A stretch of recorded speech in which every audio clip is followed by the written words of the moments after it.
Son las 7 de la mañana con 8 minutos. Este es Colosal. 7 con 8 minutos, un saludo cordial.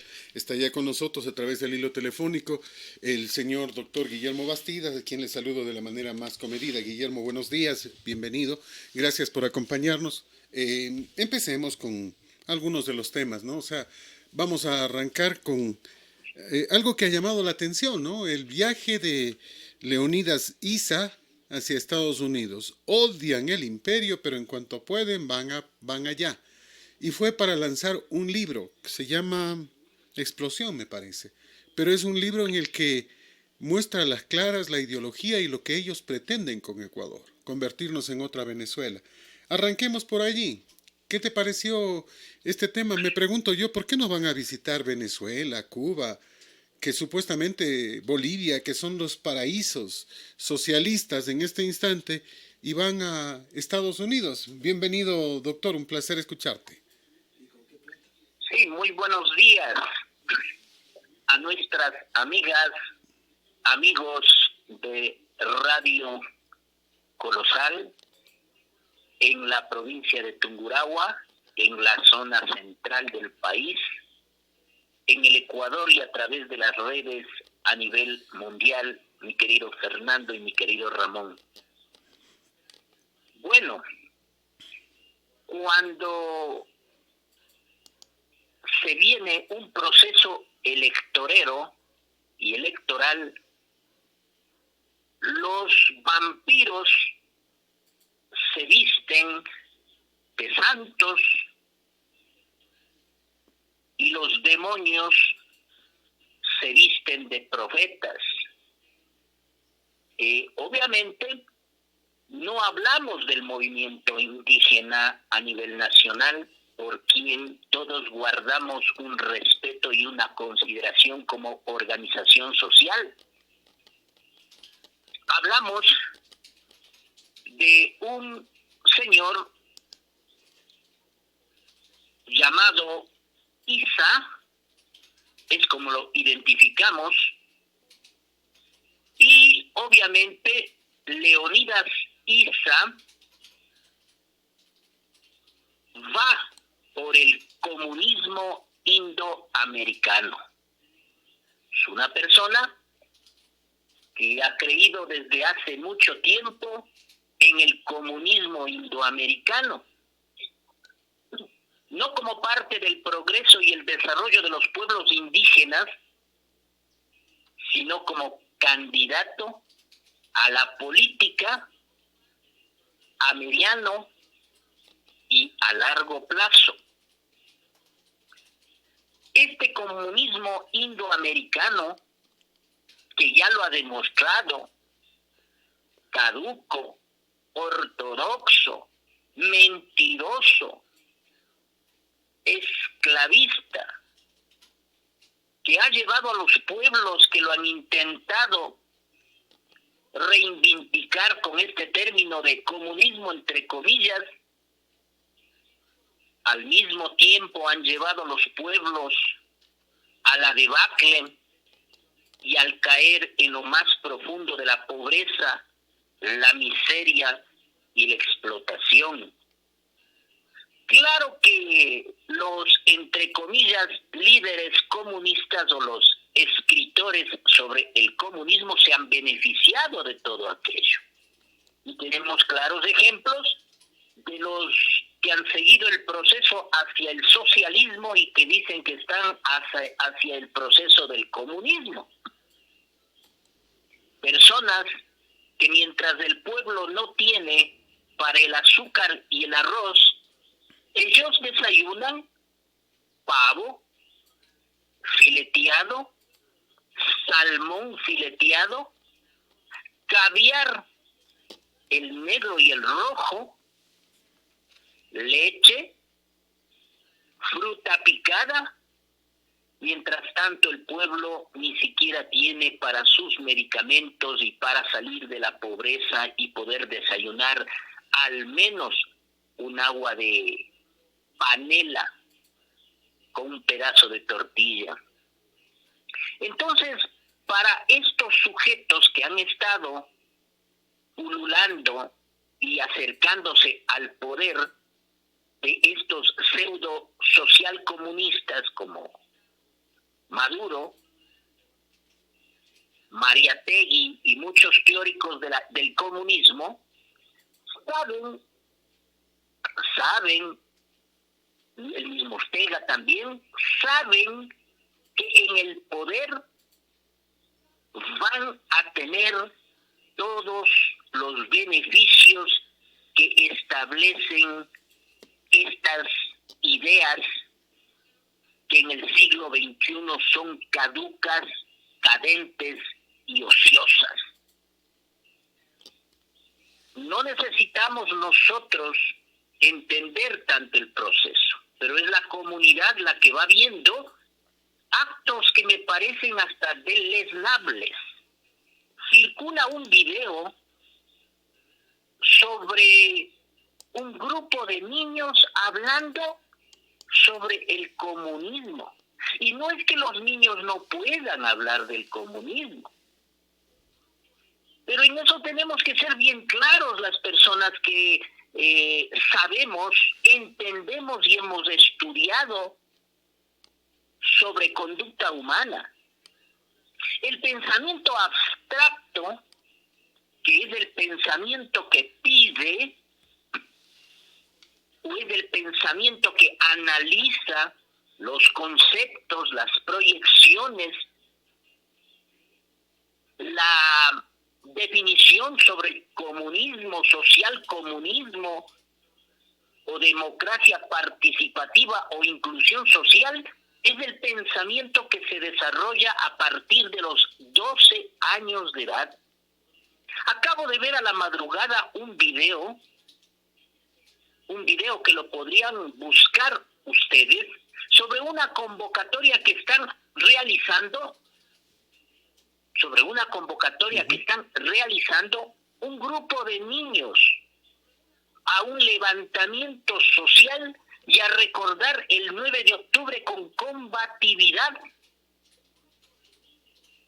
En este 9 de octubre del 2020, si más no recuerdo, en la comunidad de San Isidro por el sector de Pujilí. ¿Quién juzga eso? ¿Quién juzga eso, la presencia de niños menores de edad, aún no desarrollado completamente su pensamiento abstracto, en la publicación en los medios? Ustedes podrían ver, voy a dar la referencia para que se escuche que no hablamos de memoria en Radio Colosal. Está en 4 Pelagatos el lanzamiento ese, sobre un documental en el que están niños de varias comunidades incitando. Habría que buscar las realidades. Bueno, 4 Pelagatos es una revista que es generada por periodismo científico. Yo tengo que pensar que es completamente verdad este documental, que ha sido subido a las redes y que ya aparecerán en las redes.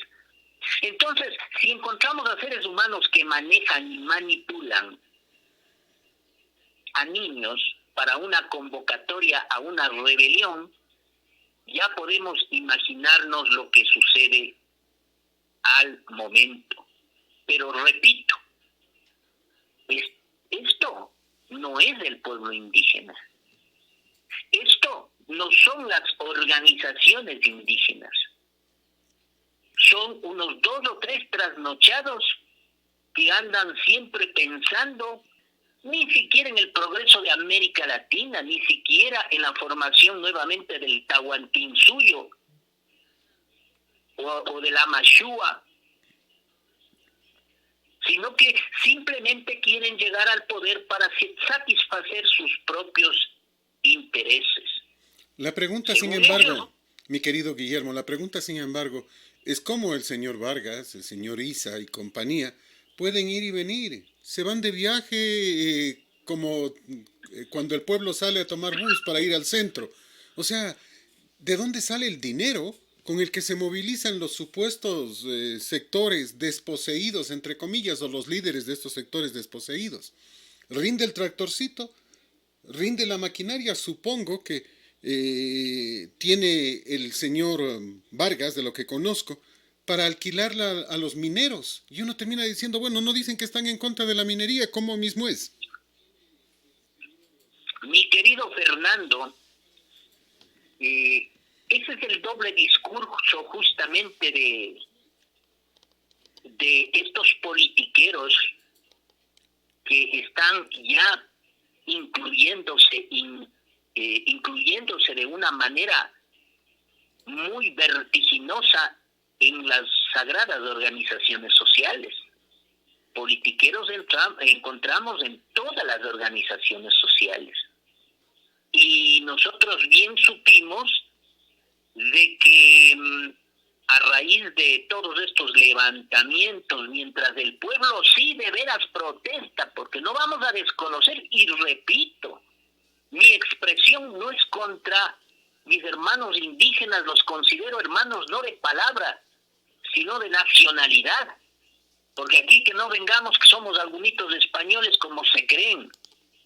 Apenas avanzamos a topar el mestizaje, pero venimos de raíces indígenas y por eso son hermanos. Y yo no le digo por un asunto de activismo político, esa ha sido siempre mi visión. Entonces, no hablamos de nuestros hermanos indígenas, hablamos de estos pícaros, de estos bandidos, que luego de las manifestaciones, mientras su pueblo regresaba a las comunidades en camionetas, en busetas, muchos caminando, estos regresaban en su propio helicóptero. Y luego se aclaró, no recuerdo el nombre específicamente, voy a recordarlo en el trayecto de mi expresión para decir el nombre, porque aquí no, quienes hacemos periodismo científico no tenemos temor a decirlo porque es el resultado de investigación. Pero recibían sueldos de varias organizaciones y recibían sueldos de lo que odian, recibían sueldos de los imperios. El imperio solamente está en la boca de ellos para convencer a las demás personas su pobre y triste realidad, para ser protagonistas, para convertirse en los outsiders, personas sin oficio ni beneficio, pero que por algún arrebato se convierten en líderes de sus sectores. Estos personajes, se ha visto, estos personajes que están liderando ciertos grupos, son las personas que mejor viven. Son las personas, repito, que reciben sueldos de las ONG. Son personajes que andan en avión y helicóptero, mientras tanto sus propios hermanos por los que dicen estar luchando, están bajando en camionetitas de 4 esquinas, en camionetitas de Andahualo. Así están viviendo. Pero estos que hablan tanto del imperialismo, tanto de los imperialismos, ahí mismo están metidos. Perdón, mi querido Fernando, pero al menos, ¿será que por familia, por ancestros, yo mantengo una idea? Yo no voy al lugar del que hablo mal, si alguna vez he hablado mal, lo cual no es mi costumbre, y peor aún estar en el lugar donde no me quieren. Entonces, obviamente, ya van pues escribiendo un librito. Bueno, el libro se escribe aquí por escribir. Se sostiene una vieja tesis desde que no se ha cumplido, desde que se fundó el marxismo mismo, que ha llegado la crisis definitiva del capitalismo. Agarran nomás del comunismo, el capitalismo, el comunismo, el capitalismo. Entonces son estos claros dirigentes, son aquellos que hablan con la corteza cerebral izquierda, discursos revolucionarios, combativos, sociocomunistas, pero que comen con la mano derecha y que comen con la derecha.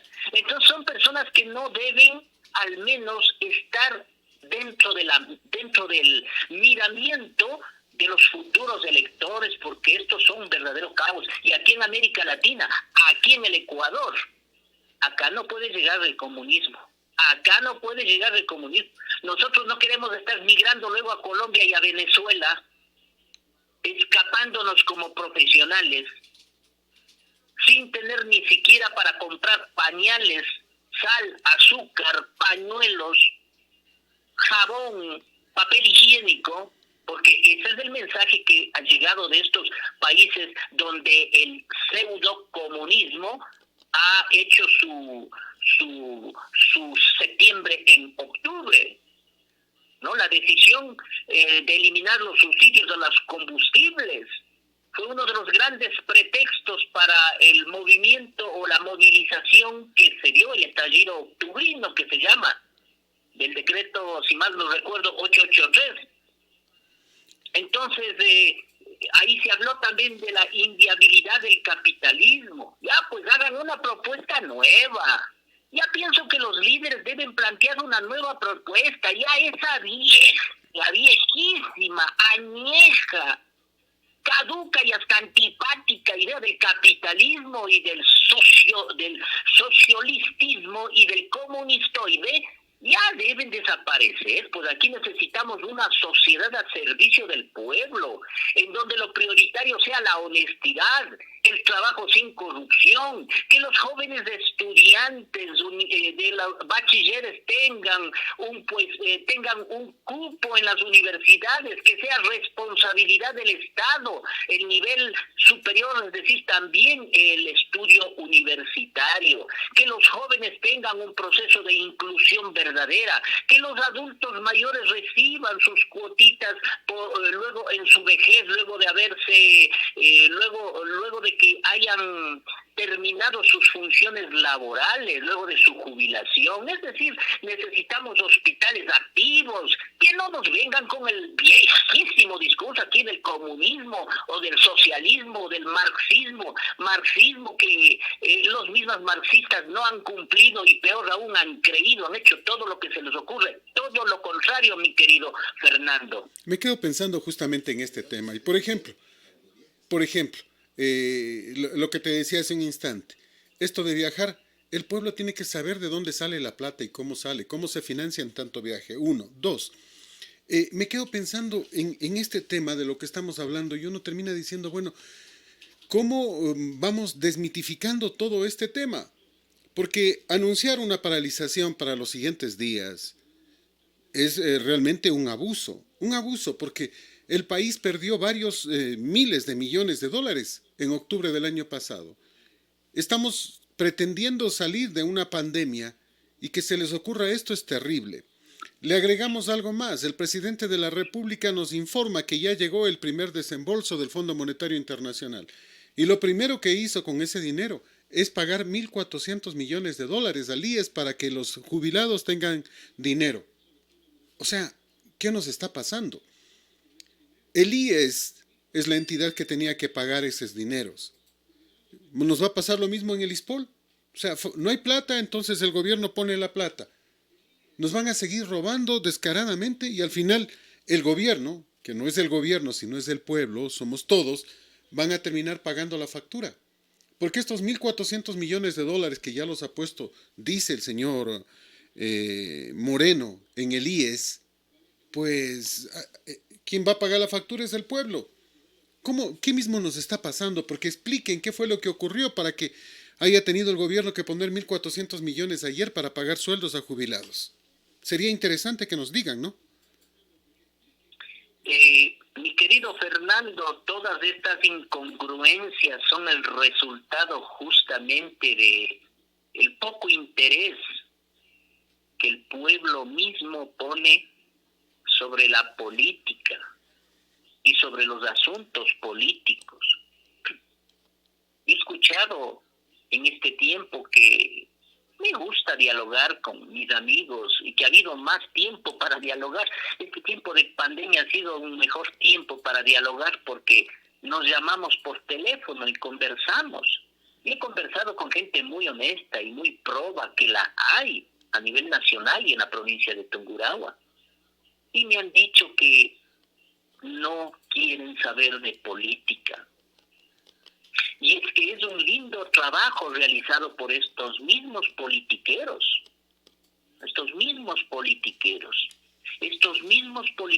que nos quieren vender la información de que la política es sucia, de que la política es corrupta. Pero eso no es cierto.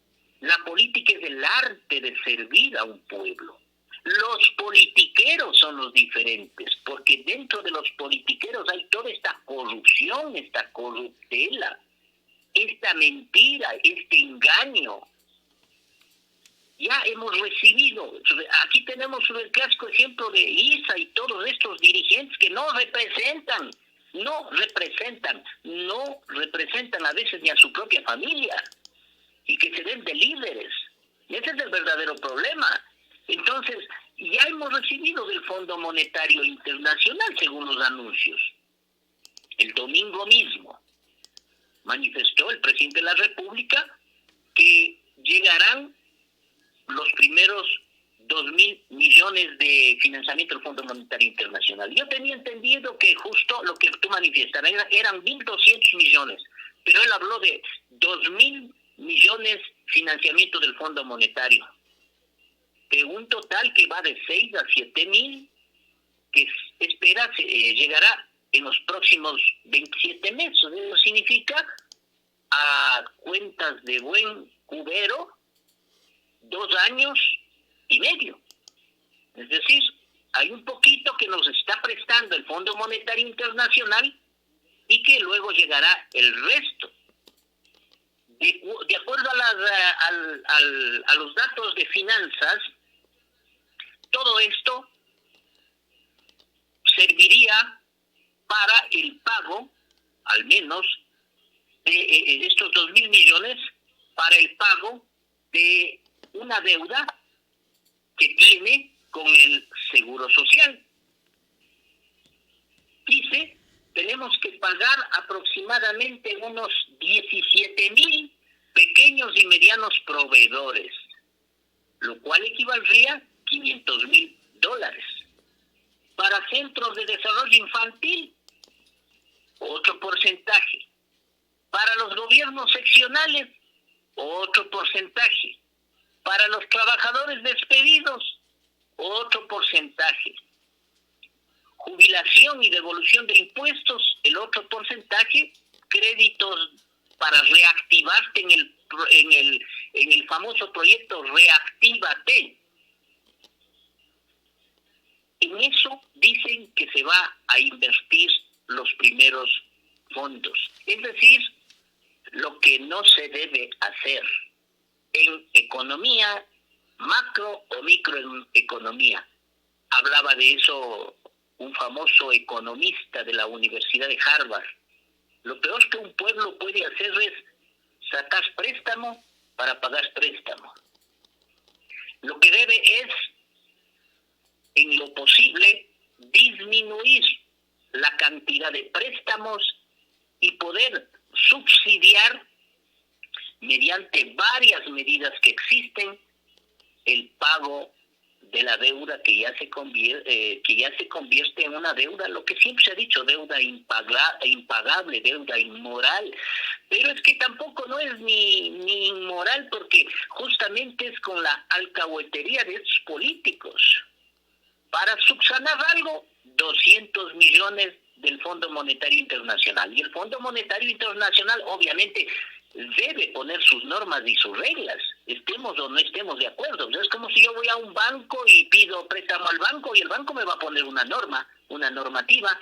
Y el Fondo Monetario Internacional ha dicho con mucha razón, no estoy justificando, pero ha dicho con mucha razón que la forma de financiar esos 7.500 millones de dólares sería mediante el aumento progresivo de determinados impuestos y la desaparición progresiva de determinados subsidios. La plata del pueblo va a pagar deudas que estos pícaros y estos bandidos se han robado o que lo han hecho caja chica del Instituto Ecuatoriano de Seguridad Social, y estos pícaros y estos bandidos han hecho también el septiembre en el ISPOL y en otros organismos. ¿Quién tiene que pagar el dinero? Según María Paula Romo, el Estado. Y declarada heroína, el Estado. Claro, pues con nuestro pueblo, con el dinero del bolsillo de nuestro pueblo, que al momento está en una situación muy difícil y calamitosa, mi querido Fernando. Es muy doloroso ver que incluso personas que tienen ingresos económicos se le están viniendo las deudas de encima, no hay cómo pagar. Ya lo dicen economistas, esto empezará a reactivarse en 2 a 5 años. No es que se reactiva en 6 meses y luego de la pandemia empiezan los bancos a llamar, a protestar cheques, a cambiar las políticas, a exigir, y ya mismo vendrán los embargos, pues. El Instituto Ecuatoriano de Seguridad Social ya está queriendo, pues no está queriendo, está planteando ya la presentación de lo que se llama las coactivas. Ya están en proceso las coactivas.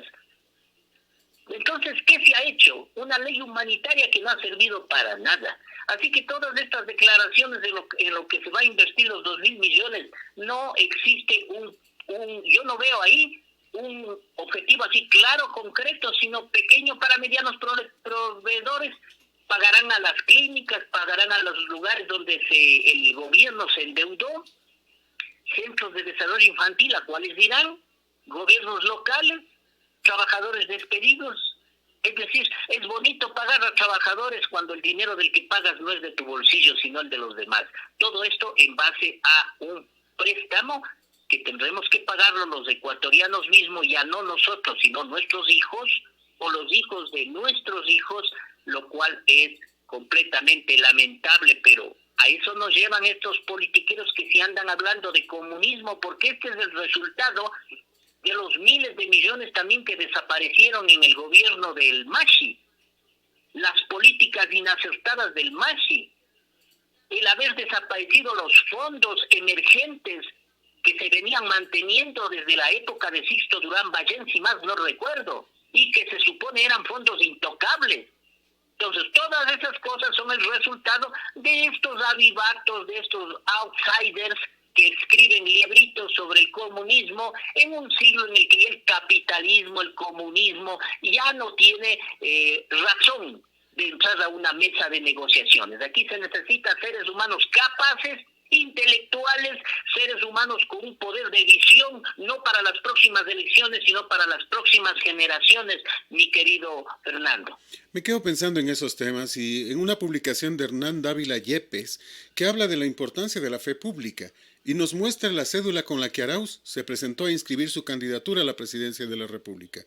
No es de él, obviamente. Y presentó también el certificado de votación de su padre como si fuera suyo. Con estos antecedentes, todos los ecuatorianos debemos reflexionar sobre este hecho que además es absolutamente vergonzoso, que es un delito flagrante contra la fe pública.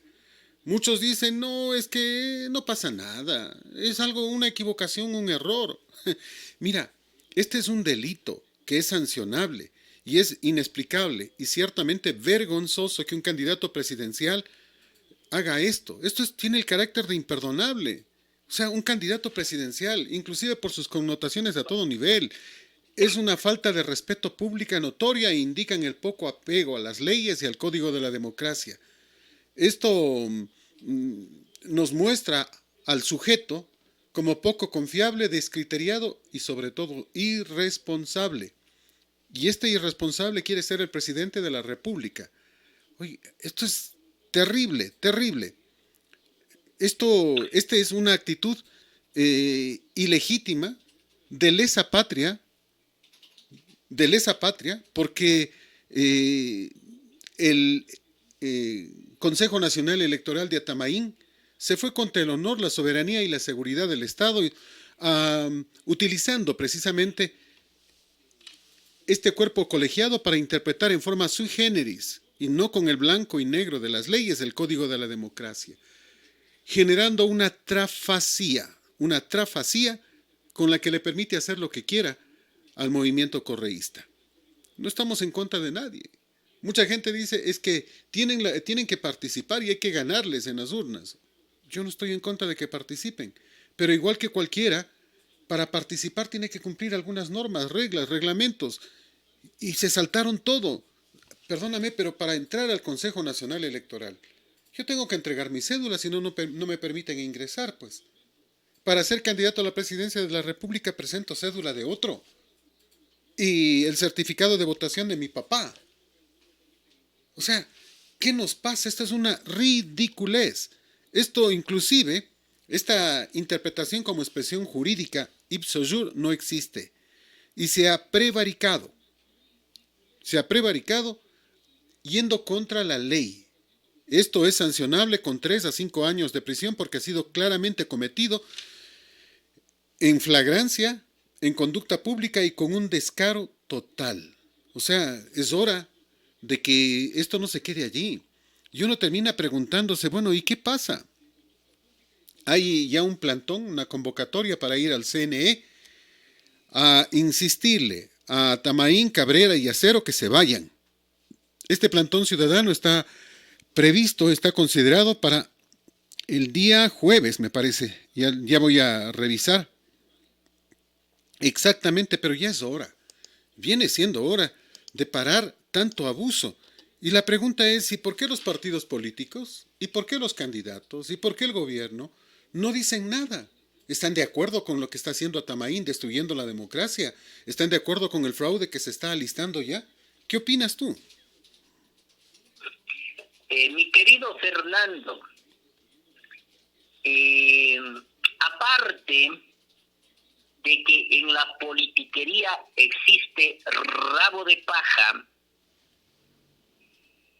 y que tienen que cuidarse muchos, que no se les queme fácilmente el rato que se viran al fuego, yo escuché algo de un candidato en algún debate que tuvimos y decía que él se cuida de hablar de las instituciones porque esas instituciones pueden irse en contra de él o de ella. Y ese comportamiento es obvio. ¿Y por qué no hablan las personas del Consejo Nacional Electoral? Porque a como dé lugar quieren llegar a una asamblea, quieren llegar a ser presidente, vicepresidente de la República. Porque para ellos y para muchos el llegar a ser asambleísta es fuentecita de trabajo, pues. Y cuando uno presenta, no me refiero a mi persona, cuando uno hablo de plural, cuando uno presenta una hoja nominal para un trabajo, presenta lo que es y lo que no es. Y tiene que convencer a los demás porque es un producto que tiene que posicionarse y posesionarse en sus intereses. ¿Por qué no hablar del Consejo Nacional Electoral? Porque son los que rigen el asunto de la llamada democracia, que según José Saramago es una tomadura de pelo. El Consejo Nacional Electoral tendrá que rendir cuentas en la próxima asamblea. Y muchas cuentas. Y así lo diremos las personas que no llegamos a la asamblea, o las personas que no llegan, a la asamblea en búsqueda de fuente de trabajo o en búsqueda de notoriedad para ser la primera vez que usan terno y corbata o para usar zapatos lifón o terno neuboa. Entonces no, esa es la dificultad, mi querido Fernando, que a ti te cuestiona y a mí también se me cuestiona. ¿Por qué no hablan los demás sobre todas las irregularidades del Consejo Nacional Electoral, CNE? Inclusive los consejeros Pita y Verdesoto se han callado. Por eso este plantón ciudadano en el Consejo Nacional Electoral este jueves 8 de octubre a las 15:30 en la 6 de diciembre y Voz Mediano Quito nos parece importante porque allí se va a exigir la renuncia de Tamaín, Cabrera y Acero, además la depuración del padrón electoral y la corrección del sistema de transmisión y procesamiento de resultados. No al correísmo y morenismo, es más de lo mismo, no al socialismo del siglo XXI. Es más crimen que el comunismo, dice el afiche con el que se promociona y se insiste que la población tiene que ir para reclamar, para protestar. Va por nosotros los ecuatorianos, no más fraude, dice el cartelón que nos deja una preocupación, porque como que es un poco tarde, ¿no?, para este reclamo. Bueno, nunca es tarde para hacerle entender a las instituciones, a todas las instituciones, Consejo Nacional Electoral, Ministerio de lo Laboral, a todas las instituciones, a toditas, porque toditas van a rendir cuentas de si es que el pueblo no se equivoca para las próximas elecciones. Toditas tienen que rendir cuentas, porque hay mucha tela de cortar, incluso en las llamadas inspectorías de trabajo, en el CNE. Hay que buscar, no, hay que hurgar, ya es hora de que la gente despierte, ya debe despertar de esta modorra. Ya debe callarse de este silencio cómplice con esta picardía. No puede ser posible que a otras personas les exijan hasta que cambie el perfil de la figura de la foto para enviar, que vaya a recortar mejor, que aumente unos 2 datitos más, que saque de la CNCID el número de artículo y la fecha en la que se inscribió el título. Pero así son tan prolijos con otros, es decir, con Juan Pueblo y con estos pícaros de siempre, pues guardan serios reparos, porque aquí como que si de ellos se trataría, ojalá el Machi regrese, pero tiene que regresar acá a cumplir su sentencia, no a ser candidato. Y como bien dijiste, mi querido Fernando, es una ofensa a la patria, a la fe pública, que es la calidad que el Estado otorga a una serie de personas, sujetos, individuos, en virtud de la cual se consideran ciertos, veraces, reales los hechos que ellos reflejan o presentan. Entonces se está faltando a la fe pública. Aparte de aquello, ¿qué podemos esperar, por favor? ¿Qué podemos esperar de personajes que representan a un grupo, o no que representan, que se creen representar? Porque mucha gente yo conozco de esa agrupación que quiere representar, está muy molesta por estas actitudes. Presentar una cédula que no le corresponde, una papeleta de votación que no le corresponde. ¿Qué es esa falta de respeto con el pueblo ecuatoriano? ¿Qué es esa falta de respeto con los mismos afiliados de ese partido, por favor? Ya, pues decir que el CNE tiene que ahí no darse las vueltas. Y de veras, el CNE debe descalificar ya completamente esta situación. Porque aparte de eso, tengo entendido que el Machi no aceptó la candidatura a vicepresidente. ¿Cómo puede el Carlitos Rabascal reemplazar a alguien que no está inscrito? O sea, se dan un montón de inconsistencias que tendrán que ser pulidas hasta el día de mañana. Descalificar candidaturas, aprobar candidaturas. ¿Y por qué no hablan los partidos políticos? Porque tienen miedo. ¿No ven que del CNE puede venir? Búsquenle en la quinta pata al gato. Ha escrito Bastidas con una B que no se ve así tan B grande, sino no va. A nosotros no nos hacen daño. Se hacen daño al pueblo. Porque van a ir pícaros mismos a seguir haciendo sus picardías.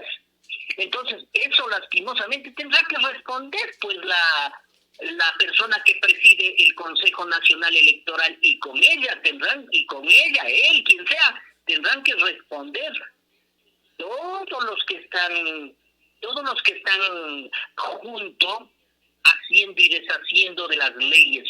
Porque aquí no se trata de ser buenos o malos. Decía en un editorial, mi querido Fernando, que el país no necesita leyes buenas, sino hombres, ciudadanos buenos que hagan cumplir esas leyes. El momento que nosotros leemos una ley orgánica de educación superior, no encontramos las barbaridades que está haciendo el CENESID, excluyendo a los estudiantes. Ahí se dice que la educación universitaria tiene que ser universal, gratuita y con el aporte de las empresas privadas y la. La ley humanitaria dice que las universidades privadas, por ejemplo, no deben pagar o se les debe eximir a los padres el pago del 25% por la emergencia sanitaria. Pregunte si alguna universidad hizo ese descuento a los padres de familia. Les enviaban a que vayan primero donde un señor abogado, luego donde un procurador síndico, donde ni sé quién ni sé cuánto, que les salía más caro el descuento que el pago que tenían que hacer. ¿Dónde se ha cumplido? ¿Dónde se están cumpliendo esas cosas? ¿Dónde se está cumpliendo la normativa del Consejo Nacional Electoral? Ese es el tema. Aquí hay algo. Mira, y lo que tú decías hace un instante, la mezcla de la política con la economía que puede generarnos un cóctel explosivo terrible desde el próximo viernes en la marcha que también mencionabas tú. Y es que Ecuador tendrá que ajustar su gasto público en más de 3.400 millones entre 2021 y 2022. Es lo que se antela. Y Roberto Gómez dice que para aquello van a aumentar 3 puntos al IVA. Imagínate. 3 puntos al IVA. Van a eliminar la devolución del IVA a los mayores. Aumentar el 13º y el 14º a la base imponible del impuesto a la renta. Es decir, por el 13º y 14º que no se cobra en este instante, se va a cobrar impuesto a la renta. Lo dicho en pocas palabras, el gobierno se roba la plata y a los ciudadanos les suben los impuestos. O sea, dicen que esta es una política del FMI, no lo creo. Pero si lo fuera, el FMI debería limitarse a decirle al gobierno que dejen de robar y ya habría dinero, pues. Mi querido Fernando, eso mismo han dicho los organismos internacionales. Ya quienes hemos leído y hemos pasado por leer el comunismo ortodoxo y el socialismo de los socialistas, hemos entendido que siempre se ha dicho que el Fondo Monetario, y el Fondo Monetario no dice eso. El Fondo Monetario establece normas o normativa, pero aclara en un principio que los recursos del Estado deben ser para el manejo exclusivo de los fines consiguientes. Y que debería no recuerdo el término exacto, y que debería como que ajustarse el gasto público. Las instituciones que son parásitas deberían desaparecer. Las instituciones que sirven para pagar a los que pegan pósters en los postes, ¿no?, en las campañas electorales, deben desaparecer.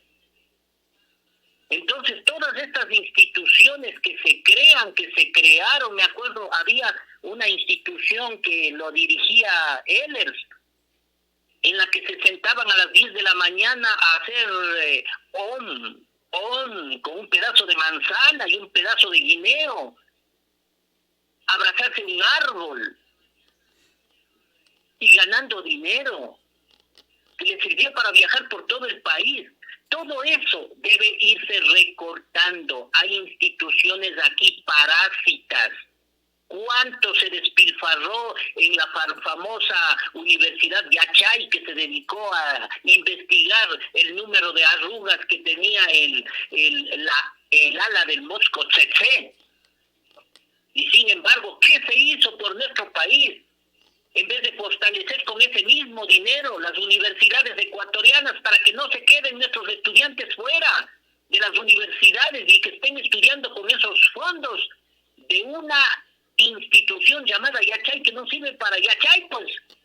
Entonces, ¿qué es lo que pasa? Esto sucede. ¿Por qué la gente no denuncia y no dice eso? Porque tiene todavía temor, ¿no? tiene todavía temor. Incluso hay candidatos que no dicen nada sobre esto. ¿Por qué? Porque dicen, es que vamos a perder votos. Es que vamos a perder votos. Solo hay que decir lo que el pueblo quiere oír. No. Aquí no hay que decir lo que el pueblo quiere oír. Aquí hay que decir la verdad. La verdad va a ser la única forma para que el país vaya hacia el progreso y el desarrollo. Aquí no es cuestión de decir lo que quiere escuchar el pueblo. Aquí hay que decir las verdades y la realidad. Todos esos gastos miserables, viajes en los aviones presidenciales a paraísos fiscales. Por eso mismo es que el pueblo exige, pero no grita, porque estamos previo a las elecciones y peor los candidatos, no vaya a ser que les descalifiquen. Como que la calificación a ser candidato nada más es la razón para que diga las verdades. Las personas que tienen conciencia, que tienen razón y que tienen identidad filosófica, hablan siendo candidatos o sin ser candidatos y diciendo la verdad o acercándose al menos a la verdad, porque no hay seres perfectos.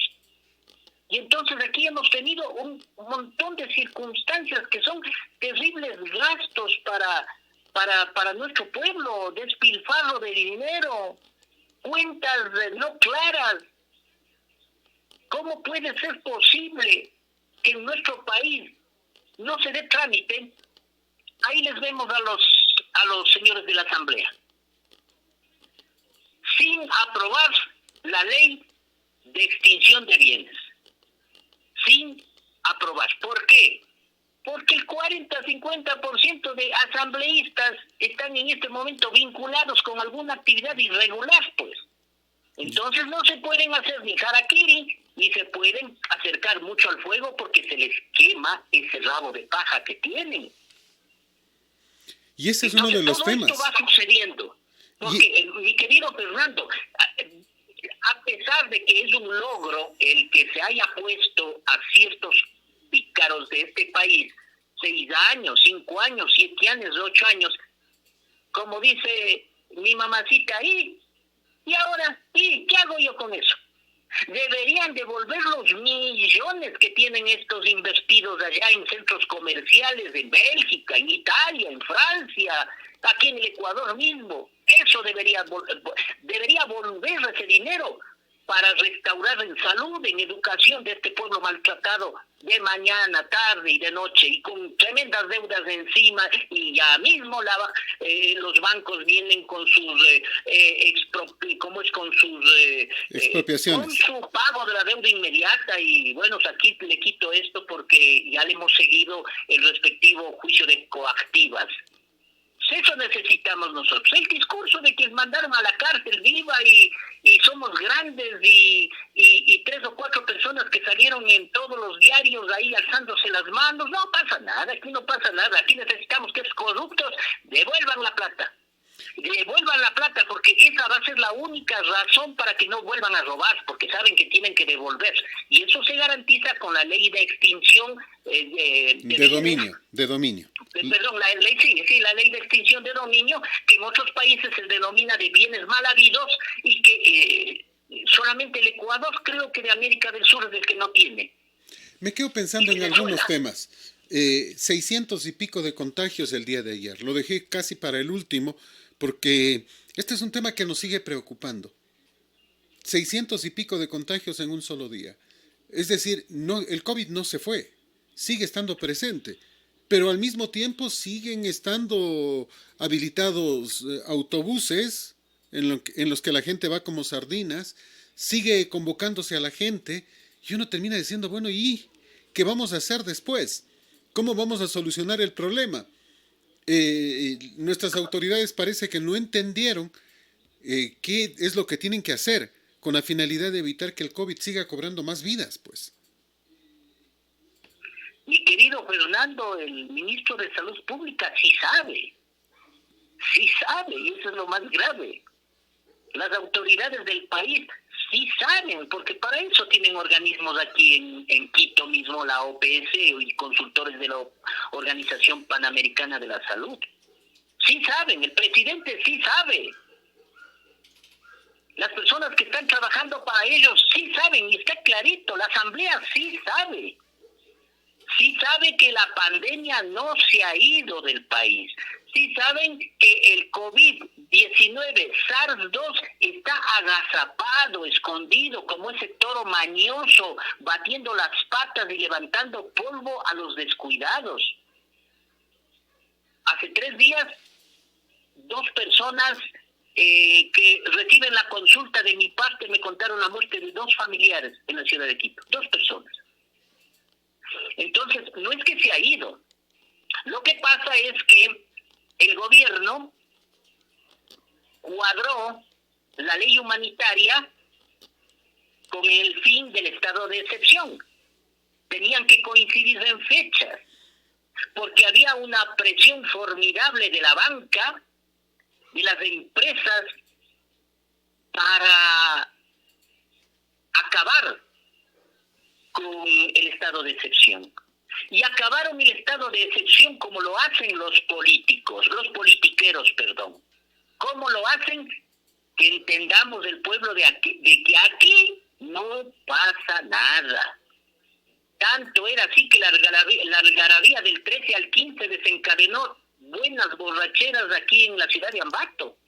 Feriados, reencuentros, apertura de moteles, apertura de hoteles, apertura de hosterías y perdón, no estoy hablando esto con términos de santurrón, ni de santullón, ni de santuchón, ¿no? Estoy indicando que estamos en una epidemia, en una pandemia y que hay que respetar con madurez y con responsabilidad. Entonces la empresa dijo al gobierno, ya tienen que acabar ustedes el estado de emergencia sanitaria. ¿Para qué? Para que acabe junto con la ley humanitaria. Y clarito dice la ley humanitaria que en 60 días habrá que empezar a pagar los préstamos, habrá que hacer los pagos respectivos a las instituciones como el Seguro Social y más. Tendremos que ponernos al día con nuestros créditos oficiales y no oficiales. Por eso era. No es que aquí se acabó nada. Pero el pueblo captó de esta otra manera y entonces ahora está viva la vida. Ventajosamente, y ya lo dijimos antes de que se acabe esto, en noviembre va a haber un rebrote. Ventajosamente parece que la letalidad va a ser del 0.5%. Es decir, no en los valores que tuvimos en abril y mayo. En abril y mayo estuvo en el 18%, en el del 11 al 18%, y Tungurahua era de las ciudades con más alto nivel y más alta tasa de defunción. Entonces, aquí va a haber una letalidad del 0.5, es decir, más baja. Eso no significa que no se van a morir las personas. Sí se van a morir, pero el problema va mucho más allá. Que tenemos hospitales llamados satélites regional y el seguro que están en las mismas condiciones. Internos rotativos que tienen que comprar sus propias mascarillas. Médicos que tienen que llevar sus propias mascarillas.